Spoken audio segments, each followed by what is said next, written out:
Perfecto, muchísimas gracias. Gracias aquí al doctor Ramiro y en sí a la Universidad de Guanajuato, que a través de la División de Ciencias Sociales y Humanidades del Campus León hace posible este evento.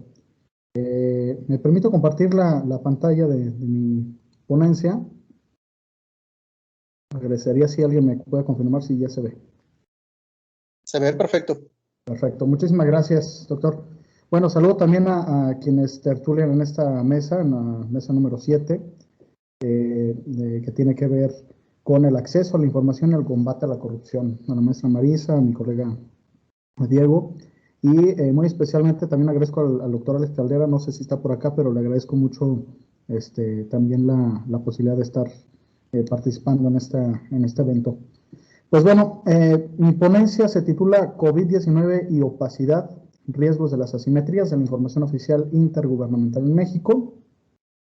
Y bueno, vengo representando a un instituto municipal de administración pública de León, Guanajuato, que somos una institución de formación y profesionalización del sector público en esta ciudad, el primer instituto de esta calidad municipal a nivel nacional. Y pues es de nuestro interés también como gremio compartir algunos de los riesgos que nosotros desde nuestro punto de vista permearon, vamos, en este contexto de la COVID-19 y cómo jugó la información oficial intergubernamental en México. Hablamos de intergubernamental porque no solamente hablamos de la información del gobierno federal, sino también de los gobiernos locales. Sí, vamos a poner algunos ejemplos dentro de la ponencia. Bueno, su servidor pues, es licenciado en Administración Pública, con estudios de maestría en Política y Gestión Pública. Mi alma mater es la Universidad de Guanajuato, Campus Guanajuato, y de maestría en la Universidad Iberoamericana. Bueno, además de eso, pues cuento ya con una experiencia de cerca de 10 años como docente y como servidor público, en algunos cursos que inherentemente tienen que ver con la administración pública y en el servicio público, actualmente en la Presidencia Municipal de León y anteriormente en la propia Universidad de Guanajuato. Y actualmente soy el director general del IMAP. ¿Sí? Bueno, cualquier cosa que quieran saber sobre el IMAP, ofrecemos maestría, máster en políticas públicas, diplomados y cursos, ahí está el correo electrónico proyectado. Bueno, algunas palabras clave de esta ponencia están ahí proyectadas, ¿no? Acceso a la información, comunicación, contingencia sanitaria, pandemia, y a partir de todos estos conceptos clave, la palabra principal de esta ponencia la enfocaremos a los riesgos que implica o que implicó durante el año más grave de la pandemia, que fue el año 2020, concernientes precisamente al acceso a la información, un poco de lo que ya platicaba mi colega en la anterior ponencia, ¿no? Bueno, a partir de esto, parto de algo muy mediático, ¿no? Que algo que se volvió casi viral, que es una portada de una revista que todas y todo el mundo conocemos, lejos de ser con el rigor académico, pues sí es de una circulación muy importante, ¿no? Y se circuló esta portada un poco como para provocar el debate sobre la pandemia que venía, ¿no? De hecho, se titula tal cual la pandemia que viene, los brotes de nuevas enfermedades que podrían poner en peligro al mundo. ¿Estamos preparados? Y bueno, un poco se sacó de contexto incluso la propia portada, puesto que hablaba en sí de algunos coronavirus, pero no concretamente de la COVID-19, ¿no? Pues en realidad esta enfermedad pues fue nueva, ¿no? Aun cuando aludía a algún tipo de coronavirus, no es sino a finales de 2019 cuando se da este brote mundial y que tiene como epicentro China, ¿no? O la ciudad de Wuhan. Bueno, sin embargo, sí es una provocación tanto meterlo en esta ponencia como la propia viralidad que se hizo de esta portada, puesto que sí nos hace pensar sobre la debilidad de algunos de los sistemas de salud que la propia revista ya decía en ese momento, ¿no? Estamos hablando del año 2014, febrero de 2014, cuando sacó la revista este estudio, vamos, o este acercamiento. Y no obstante, pues por ejemplo aquí esta fuente del Universal desmiente, el juego al que estamos todos los ciudadanos insertos dentro del manejo de la información, ¿no? La información que puede ser certera, medianamente certera y por lo tanto, si es medianamente certera, pues seguramente es una mentira, ¿no? Entonces, ante esa situación comunicacional, vale la pena preguntarnos en ese sentido, ¿cómo juegan nuestros gobiernos? ¿No? Bueno, un poco de contexto en cuanto a números. De momento hay 248 millones de casos en el mundo de COVID-19, ¿sí? Con este epicentro que tuvimos en Wuhan, Hubei, China. Esto a cifras hice un corte a noviembre de 2021.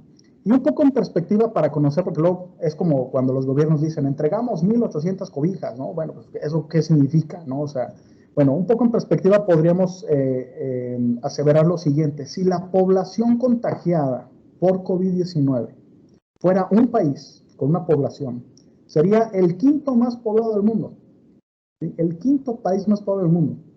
Obviamente son contagios acumulados, ¿verdad?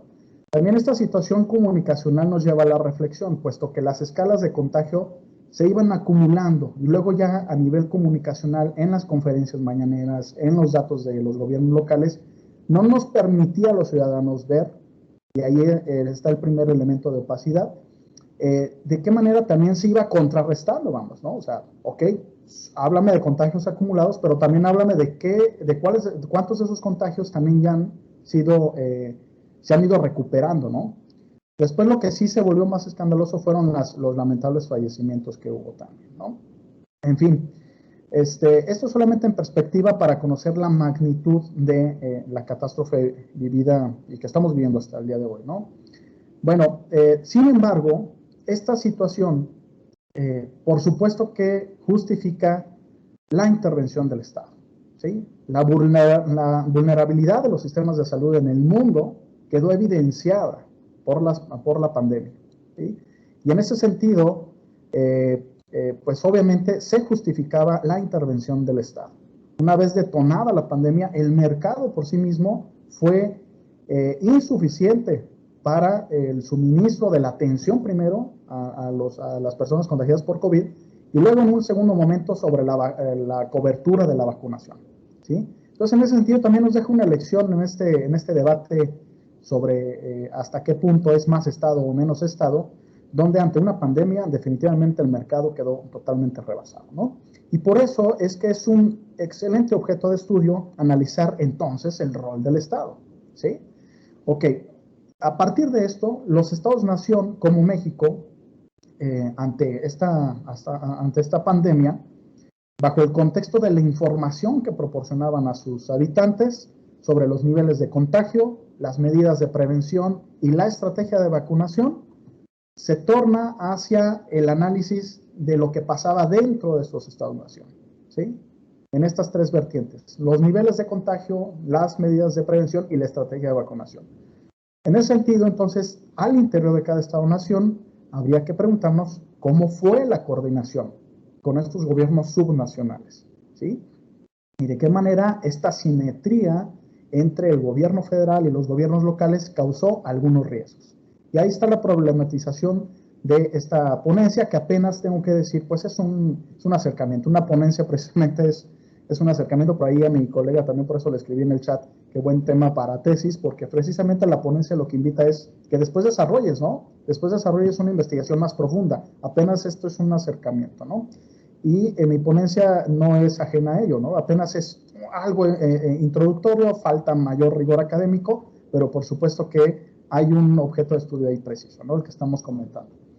Bueno, precisamente en esta situación de la metodología de la ponencia, reiterar, es de carácter exploratorio, pero sí se revisaron algunos resultados de los comunicados vertidos por las autoridades sanitarias federales y algunos estatales de salud. No nombro a todos los gobiernos de los estados, porque pues, la ponencia se volvería coloquio totalmente, pero sí menciono dos casos muy específicos. En el caso de Guanajuato, porque es la cercanía, y sobre todo en el caso de la Ciudad de México, ¿sí? Porque uno pensaría que políticamente, finalmente, como emanan los dos gobiernos del mismo partido político, ahí no hubo simetrías y todo fue de manera correcta y veremos que no fue el caso, ¿no? Y como tercer elemento, bueno, se analizan algunos riesgos y algún esbozo de estado del arte sobre esto, ¿no? cito a Brum, a Rueda y a Adriano, que hablan sobre la manipulación de los datos como un indicador clave de corrupción, que es finalmente la mesa y la bienal que hoy nos convoca en este año, ¿no? En cuanto a los órdenes de gobierno, ¿qué pasó? Pues bueno, la llegada de la pandemia a este país estuvo relacionada con medidas tenues en materia sanitaria y protocolos preventivos por parte de los gobiernos locales, de manera limitada, ¿no? En general son medidas tenues porque comunicacionalmente hablando, de entrada no nos dejaban claro, vamos, si el uso de cubrebocas era un elemento mitigador del virus, el uso de los tapetes, el uso de los aspersores, ¿no? Para sanitizar, o bueno, que además está mal la palabra, pero bueno, sanitizar los espacios públicos y privados. Y además en la estrategia de vacunación en una segunda etapa, ¿no? Ahí les comparto una imagen, porque lamentablemente aún todavía no estaba vacunada todo el personal de salud, tanto público como privado, cuando ya se hablaba de la vacuna universal para el magisterio y para los docentes, ¿no? De los cuales incluso yo fui beneficiado, pero tengo que decir, híjole, pues con mucha pena social, ¿no? Porque pues era beneficiado mientras, por ejemplo, lo digo con toda confianza, pero mi mamá ni siquiera se había vacunado, ¿no? O más allá, ni siquiera el personal de salud, público y privado, que estaba ahí al pie del cañón, ¿no? Entonces, estas medidas tenues, por supuesto que alentaron un debate sobre la estrategia correcta o no que estaba haciendo nuestro gobierno federal, pero también en coordinación con los gobiernos locales. Y ante esto, pues bueno, toda una figura que se volvió referente en México a partir del 28 de febrero de 2020, en el que se comunica el primer caso de coronavirus de COVID-19 en el país, ¿no? Y hablamos del doctor Hugo López-Gatell Ramírez, subsecretario de Prevención y Promoción, que, ojo, incluso tuvo un papel más relevante que su propio jefe, ¿no? El secretario de Salud. O sea, se volvió realmente el referente nacional para hablar de temas, no solamente de la COVID, sino ya todo el tema de salud concerniente a la pandemia, por supuesto, pero después se fue diversificando hacia otras áreas, ¿no? Bueno, a partir de esta fecha, pues bueno, la escalada de los casos fue en aumento, ¿no? Ya en la ponencia, en extenso, alguna relatoría de qué manera poco a poco fue aumentando. Aquí lo haré de manera muy breve, pero sí fue exponencial prácticamente. O sea, la primera punta, vamos, de este iceberg que pudimos ver fue al 20 de julio del 2020, ¿no? Hasta ahí, aparentemente, después la línea como que ahí es donde la primera vez escuchamos a Hugo López-Gatell decir que se iba a aplanar la curva, ¿no? Bueno, esto pasó levemente, incluso, tenemos que decir, incluso bajó la curva de la curva de contagio, pero inmediatamente llegamos al, bueno, aquí podemos ilustrar al 21 de enero de 2021, donde hay un rebrote magnífico, casi el doble o el triple de lo que se venía del histórico, vamos, de la punta histórica, y a partir de aquí, eso sí, ya empezó a bajar, ¿no? Y ahorita, pues incluso ya en algunos estados vemos que nuestros semáforos ya están en verde, ¿no? Bueno, y sin embargo, a lo largo de todo esto, sobre todo durante las intervenciones del doctor Hugo López-Gatell, en estos primeros meses, esta figura de López-Gatell se volvió un referente nacional, ya lo decíamos, pero también a los pocos meses quedó en entredicho a medida que el país se convertía en el tercero más afectado por la pandemia en el mundo, ¿no? Y ante otro elemento de opacidad también, evidentes contradicciones, no solamente entre gobiernos, sino al interior del propio gobierno y al interior de las propias conferencias mañaneras, ¿no? Porque veíamos por una parte decir a Hugo López-Gatell que se tendría que usar cubrebocas, pero el presidente decía que no, e incluso no se lo ponía. Entonces, estos entredichos dejaban dudas, ¿no? Y yo creo que el punto de inflexión máximo del quebranto, vamos, técnico del perfil de Hugo López-Gatell fue cuando el 16 de marzo lanza esta frase, ¿no? La fuerza del presidente es moral, no es una fuerza de contagio. Ahí ya, oposición, incluso al interior de los propios integrantes de Morena, se le fueron a la yugular, ¿no? Dijeron, a ver, pues eso, a ti te tenemos aquí porque eres el perfil técnico, ¿no? No eres un político, eres un técnico. Y precisamente es lo que ya se puso en entredicho el papel que jugó Hugo López-Gatell.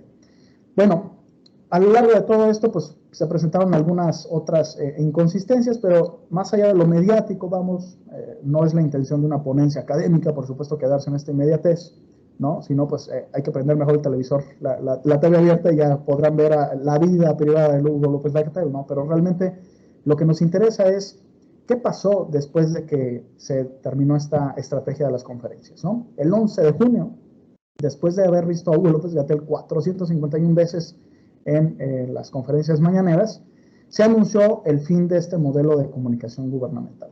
Y a partir de ahí entonces podemos hacer un análisis de estas comunicaciones, ¿no?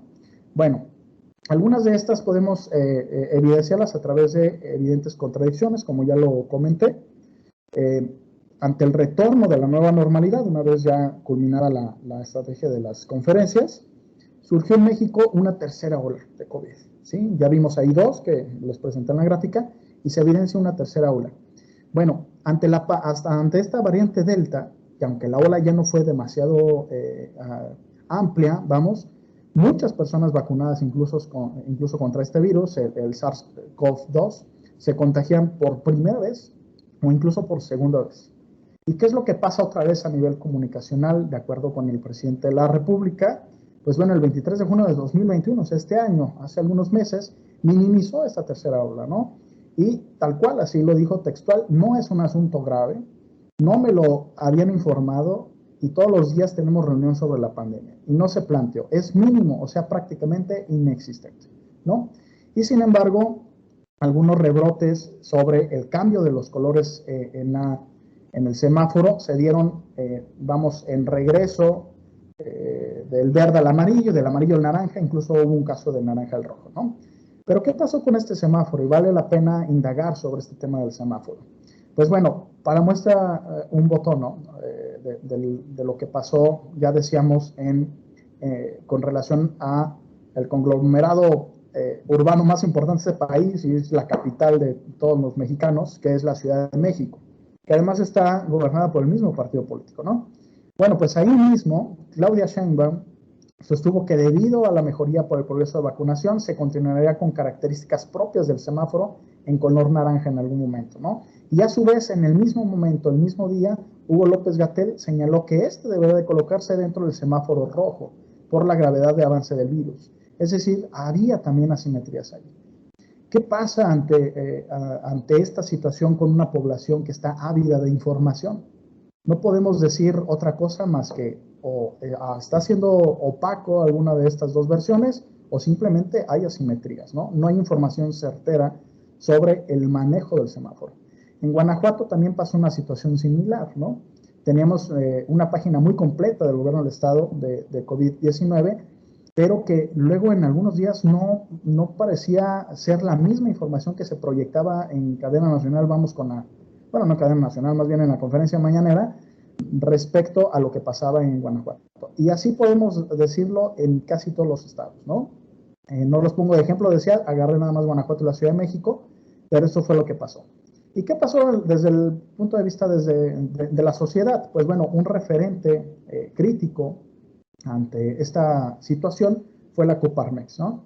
En el plan de que, pues el 22 de junio de 2020, lanzó un comunicado donde ya cuestionaba las discrepancias, señalaba las discrepancias y contradicciones entre las autoridades, ¿sí?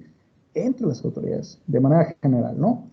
Y aseveró algo que me parece muy importante, ¿no? Un líder político que cuestiona que cuestione en público a los expertos técnicos, pues es preocupante, genera confusión, temor, ¿no? Y un ejemplo, así tal cual lo dice la Coparmex, es el doctor Hugo López Gatell, que afirma debe usarse cubrebocas y el presidente no lo usa, ¿no? Desde el principio de la pandemia no ha habido mensajes claros ni sobre la gravedad de la amenaza, ni sobre la respuesta del gobierno, abusando de explicaciones técnicas para oscurecer la exposición. Entonces, hay diversos elementos que analizar y en síntesis, ya para no alargarme demasiado en esta exposición, vació todo este contexto a algunos riesgos que su servidor ha detectado que pudieron afectar aún más la situación, ¿no? Primero, el confinamiento, desde el punto de vista económico, pues no es una medida sostenible, ¿no? hubo la necesidad de algunos sectores de la población que nunca pararon, ¿no? Y que pocas veces eran vistos, pero bueno, era su labor económica estar allá, ¿no? También abrió otras expectativas sobre algunos mercados, ¿no? También está, por ejemplo, ahora que ya estamos ligeramente mejor, tenemos un evento académico totalmente en línea como este, ¿no? Y ya la educación en línea incluso ha crecido, las ofertas en línea han crecido, las reuniones en línea para algunas empresas, para los propios gobiernos, ha sido una herramienta útil, ¿verdad? Pero definitivamente hay algunos sectores donde el confinamiento no es del todo sostenible. Número dos, la incertidumbre de la población para consultar información confiable y certera u homologada, pues estuvo siempre presente, ¿no? Incertidumbre, y me faltó destacar la palabra clave de incertidumbre. Tercero, la vacunación y su efectividad sobre el tiempo de efectividad de cada vacuna y sobre el tipo de marca de la vacuna que más efectiva pudiera ser, eso también ha generado muchísimas dudas. No hay hoy en día una página homologada donde los y las mexicanas podamos entrar y decir, a ver, esta vacuna es la que más efectividad tiene, o después de 6 meses o un año me tengo que volver a suministrar, ¿no? No existe como tal. Esa es una incertidumbre que en la población está persistente. La falta de coordinación de los gobiernos locales y del gobierno general genera poca confianza. Definitivamente, ya lo expusimos, pero esta asimetría en la información entre los gobiernos ha generado una falta de coherencia, que es el quinto riesgo que menciono, ¿no? La falta de coherencia en las declaraciones de las autoridades y finalmente también declaraciones encontradas respecto a la vida privada de los actores. Aquí, pues, las fotos famosas que se volvieron de Hugo López-Gatell, ¿no? Que como toda persona, pues seguramente tenía el derecho de salir y de disfrutar de su vida y de irse unas vacaciones, pero al ser una autoridad esto mandaba un mensaje equívoco, ¿no? Sobre lo que se decía en su rol ya como funcionario. Bueno, algunos cuestionamientos presentes son estos tres, ¿no? ¿De qué sirvió definir los colores del semáforo? Si estos se delimitaron con base en intereses políticos de los distintos funcionarios y sin considerar científicamente la realidad concreta de la crisis sanitaria del país. ¿De qué sirvió el semáforo? ¿Sí? Pensemos en si vuelve otra pandemia, ¿será una herramienta útil? No. Ese sería el primer cuestionamiento. Segundo cuestionamiento, ¿cómo es posible que después de sufrir 2 olas de contagio, los gobiernos no hayan sido capaces de crear una política de comunicación coherente y unívoca, ¿no? Sobre la situación de la pandemia? Y tercero, ¿por qué no se cuenta con la certeza sobre la efectividad de las vacunas y el suministro de manera clara y oficial? Un poco lo que ya les comentaba, ¿no? Bueno, algunas conclusiones a partir de estos cuestionamientos que nos invitan a la reflexión y que una ponencia pues difícilmente podría agotar, ¿sí? Para esto pues ya habría que escribir por lo menos un artículo académico o de ahí para arriba, ¿no? Hasta una tesis, ¿no? Pero realmente la ponencia lo que nos invita es a la reflexión y sin embargo algunos esbozos, vamos, de conclusiones pudieran ser los siguientes, ¿no? Mientras algunos gobiernos como por ejemplo Nuevo León o Guanajuato pudieron gestionar vacunas de manera directa en Estados Unidos, otros relajaron medidas, ¿no? Casos de Guerrero, Michoacán, Oaxaca, que otra vez se puso de relieve el tema de la desigualdad, también económica y socioeconómica que vive en nuestro país, ¿no? Los constantes desencuentros entre el gobierno de la Ciudad de México y el gobierno federal tampoco abonaron demasiado. Se puede considerar incluso algún tipo de problemáticas en el contexto local como también un reflejo de lo que pasa en toda Latinoamérica, ¿no? Evidentemente no solamente es de México el tema, ¿no? No es que aquí tengamos los peores gobiernos, o sea, esto pasa en todos los países, incluso pasaron también en los países occidentales de mayor potencial económico, pero ante la desigualdad, obviamente aquí se pusieron de mayor evidencia, ¿no? Y finalmente, pues bueno, también no hay que dejar de largo que el factor político también imperó sobre el técnico dentro de los gobiernos locales, ¿no? Tampoco es que todo sea culpa del gobierno federal, ¿no? Evidentemente también en los gobiernos locales hubieron algunas incidencias sobre a ver quién sacaba mejor raja política de haber atendido mejor la pandemia, ¿no? Los gobiernos locales de tal o cual color o el gobierno federal que evidentemente era de un color específico, ¿no? Entonces también hubo un juego político dentro de las localidades. Y bueno, lo que ya decíamos, la desigualdad en las oportunidades que se tienen en este país, pues puso en evidencia el suministro de la vacunación y el control de las pruebas también. El control de las pruebas también fue punto y aparte, vale la pena a lo mejor indagar en ese sentido también, ¿no? Y bueno, finalmente como una conclusión, pues una manera correcta de comenzar una nueva articulación dentro del sistema de salud ante contingencias sanitarias, precisamente sería la articulación de esfuerzos institucionales entre los gobiernos locales y la federación, por lo menos a nivel comunicacional, ¿no? Ya no hablemos de la articulación en los sistemas de salud, porque ahí sí es otro tema, ¿no? Nadie ha podido establecer un sistema único de salud porque, híjole, es complejísimo nuestro sistema de salud, ¿no? Pero bueno, por lo menos a nivel comunicacional creo que podremos dar algunos avances más adelante, ojalá que no los necesitemos, pero bueno, dicen que esta pandemia apenas es una punta del iceberg de lo que nos espera, ¿no? Y más vale prepararnos, ¿no? Ante eso. El alcance de esta ponencia, entonces, reitero, pues aún que es exploratorio, pues vale la pena indagar sobre algunas investigaciones futuras a desarrollar en algunos de los temas, temáticas, subtemas que he vertido en esta ponencia, en torno a los riesgos que cuantitativamente también, algo que no abordo en mi ponencia, que cuantitativamente tuvo la pandemia respecto a los riesgos que se pudieron haber presentado, a los alcances, incluso interacciones interinstitucionales, ¿no? Pues bueno, yo quedo a la orden. Me da mucho gusto estar acá otra vez, regresando a mi alma mater, y en este momento pues representando al IMAP León, al cual los invito a que indaguen un poquito más sobre nosotros y que nos puedan contactar. Muchísimas gracias. Quedo a sus órdenes si tienen alguna duda o pregunta. Perfecto, muchas gracias, Cristian. Muy buena tu intervención y lo que nos estás aportando como inquietudes. No sé si haya por aquí alguna intervención de alguno de los presentes que quisiera hacerle algún tipo de comentario o cuestionamiento a Cristian. Si no, yo me voy a atrever a hacerte un comentario y una pregunta, Cristian, porque sí me generaste bastante inquietud. Ya que estás poniendo sobre la mesa, creo que una práctica muy recurrente en el país, y es justamente ese contraste que vemos entre el tipo de información oficial que se maneja, en este caso, en diferentes niveles de gobierno. Vemos justamente cómo no hay una línea clara que coincida en la información que nos están dando nosotros como ciudadanos a nivel federal, pero tampoco a nivel local.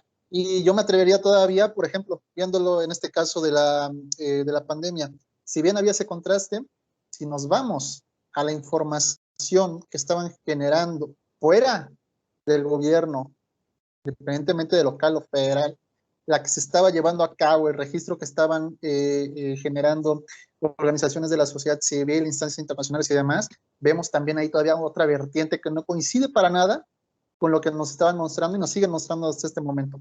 Simplemente esa información fuera del gobierno nos mostraba que había un subregistro tanto de contagios como de decesos en el país, que era información que en algunos casos se estaba tratando de ocultar y en otros era información que ni siquiera se estaba, digamos, que clasificando, no estaba entrando dentro de las cifras oficiales. Ahí tenemos todavía un problema, digamos, que mayúsculo. Y todavía me voy un poco más allá, saliendo de este contexto de la pandemia.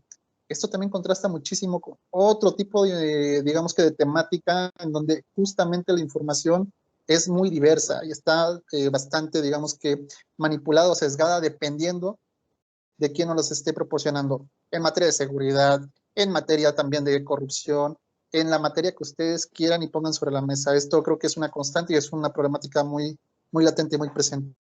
Y en ese sentido, me gustaría hacerte una pregunta. Justo tú estabas hablando de que este tipo, digamos que de problemas, de asimetría de información que se está gestando constantemente, pues tal cual, están representando no solamente digamos que un reto, sino problemáticas específicas que podrían estar orientadas a la sociedad misma. ¿Cuáles serían esos, digamos que principales problemas que tú estarías encontrando que se están gestando a partir de esta información que no coincide para nada entre, digamos que los diversos niveles de gobierno que tenemos en el país? Esa sería mi inquietud.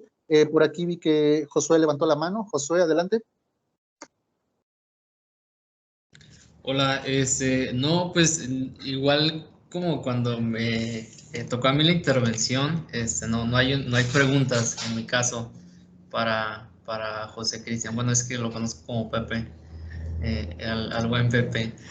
Y pues es la primera vez que lo escucho, entonces más bien, Pepe, pues qué bonito coincidir por acá. Estuve haciendo algunas anotaciones. Por ahí había tenido un acercamiento con él, justamente con Pepe, respecto al IMAP, y es la primera vez que escucho a Pepe y que escucho, bueno, precisamente que viene de esta institución municipal. Entonces, pues muchas felicidades, Pepe. Qué gusto coincidir por acá. Gracias, José. Adelante, Cristian. Excelente, muchas gracias. Híjole, dice Kiko, póngame una más difícil, maestro. La pregunta del doctor Ramiro. O sea, híjole, es que, ¿sabes qué me hiciste recordar, doctora? Precisamente entre Enrique, sí creo que fue Enrique Cabrero el que escribía que lo que provoca la asimetría de información, la nula información o incluso la información encontrada o asimétrica es la generación de información underground, ¿sí? La información de mercado negro, ¿no? Y las fake news, precisamente, ¿no? Ante la ausencia ustedes saben que en cualquier marco mediático, digo, yo no soy experto en temas mediáticos, ni mucho menos comunicacionales, pero ante cualquier vacío de información, pues ese vacío se tiene que llenar en algún momento, ¿no? Entonces, yo creo que el principal riesgo que tenemos hoy en día es que esta información en efecto pueden permear no solamente ante un tema de pandemia, ¿no?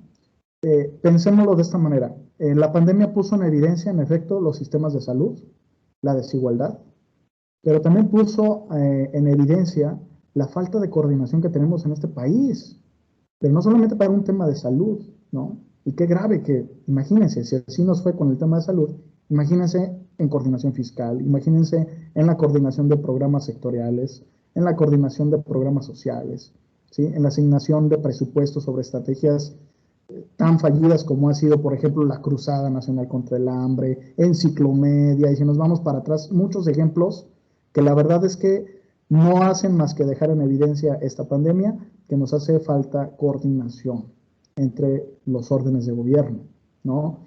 Y en este sentido, yo creo que cuando hablamos de sistemas de coordinación, y que además aprovechando aquí la experiencia que ya tiene la maestra Hilda en el CPC, que hablamos de sistemas, ¿no? De un sistema nacional anticorrupción y de un sistema estatal. O sea, sí funciona como sistema, ¿no? Digo, eso ya es pregunta, mejor me reservo, pues, ante eso con la maestra Hilda, nos compartirá su experiencia, pero de verdad creo que en este país todavía estamos en ciernes, ¿no? En temas de coordinación en diversos sectores de los temas que tanto orales podemos tomar. Algunos temas, doctor Ramiro, pues yo no me atrevería a decirlos, pero creo que sí son bastantes. Digo, algunos ya los mencioné en temas de coordinación fiscal, de programas presupuestarios, pero creo que sí estamos en ciernes y ojalá que aprendamos y sobre todo que nosotros como ciudadanos exijamos, ¿no? Y no solamente por un tema de afinidad política, sino porque somos ciudadanos y a todos los gobiernos, más allá de la fracción a la que representen, a la fracción política, administran nuestras instituciones, ¿sí? Son nuestras instituciones, no son las instituciones del partido en el poder, más allá de que sea, ¿no? Y con eso cerraré. Muchísimas gracias. Perfecto. Vamos a usar del tiempo y la maestra Marisa te tiene un comentario o pregunta, no lo sé, ahorita nos los dirá. Oye, muchas gracias, muy interesante la exposición. Y yo soy, a diferencia de muchos de los que están aquí presentes, pues yo soy contador público, ¿verdad? Y enfocada a la parte empresas, pero mucho a la parte fiscal, la fiscalización me gusta mucho. Es mi expertise. Entonces, como contador público, me llevo una gran tarea y hablamos de presupuestos, ¿sí? Hablamos de que no se ejecutan. Y yo me declaro, porque soy parte del grupo del gremio de contadores, que yo veo la parte presupuestal y que veo indicadores que se establecen y todo esto y lo otro. pero la verdad es que hace falta un verdadero monitoreo sobre los presupuestos, sobre la ejecución del gasto. Pero más allá de la evaluación es el impacto. O sea, ¿qué me ofrece? Porque, vamos, si yo agarro una partida, y lo he platicado, justo en la mañana platicaba con mis alumnos, porque traigo la idea de hacer un laboratorio de análisis de cuenta pública, pero con la parte financiera. Entonces, porque sí vemos indicadores y luego nos dicen, pues sí damos programas sociales, pues sí tenemos esto y sí tenemos, pero ¿y dónde está esa evaluación de impacto? Un verdadero desempeño. ¿Qué le falta? ¿Por qué la administración pública o los que estudian todo esto, por qué no se han metido en eso? Es muy complicado medirlo, el impacto que tienen. Y vamos, o sea, hablo yo de un programa social que yo veo que, no sé, aquí en Guanajuato el regalar de estos calentadores solares, ¿a quién se le ocurrió eso? Y realmente cuánto benefició, realmente si se hizo o no se hizo, o simplemente el otorgar las becas y realmente me está dejando. Que esa parte cuesta mucho trabajo o qué se tendría que hacer. Y derivado de eso, obviamente, ver la parte presupuestal, porque, a ver, ¿quién les dice que gasten tanto en comunicación cuando yo veo que a los municipios ni siquiera se les da a los trabajadores seguridad social? ¿Sí? No vayamos tan lejos. En San Miguel Allende gana más una persona de limpia que un policía. Es increíble y todo esto, y ni siquiera seguridad social tienen. ¿En qué se basa? ¿Qué faltaría hacer? ¿O cómo estaría eso? La verdad es una inquietud que yo traigo y algo voy a hacer seguramente desde donde yo estoy, porque no se vale que gasten en lo que no deben de gastar y que hagan sus programas, sus cuestiones políticas. Yo sé que es clientelismo, yo sé que hay muchos hechos de corrupción, incluso yo hablaría todavía más. ¿Cómo detectar ¿cómo se llama? La mordida ¿cómo? O sea, es complicado, no sé de qué forma se puede trabajar o cómo se le haría. Ese sería mi cuestionamiento, perdón. Sí, maestra, pues yo coincido, ¿no? El tema presupuestal yo creo que sí es un tema toral. Finalmente no tenemos otra manera de evaluar la política pública hoy en día si no es a través de los programas presupuestarios, ¿no? Si no es a través del monitoreo de sus indicadores, que bien dice usted, no es solamente llegar a la meta, sino el impacto que está teniendo la meta, ¿no? Evaluar el impacto es lo que yo creo que es el gran pendiente y con eso me quedaría. Y bueno, finalmente saludar también a Josué. En efecto, no nos conocemos, pero bueno, creo que a nadie de los que está aquí conocemos más que en redes sociales, ¿verdad? Pero bueno, saludos a todos. Ahí está el buen Alex Caldera. Un abrazo. Sí, escuché, nomás que como entré ya iniciada, aquí estamos. Ya, excelente. Pues ya con eso cierro, doctor Rodrigo, para darle pie a la última ponencia de esta mesa buenísima. Muchísimas gracias. Perfecto, gracias, Cristian.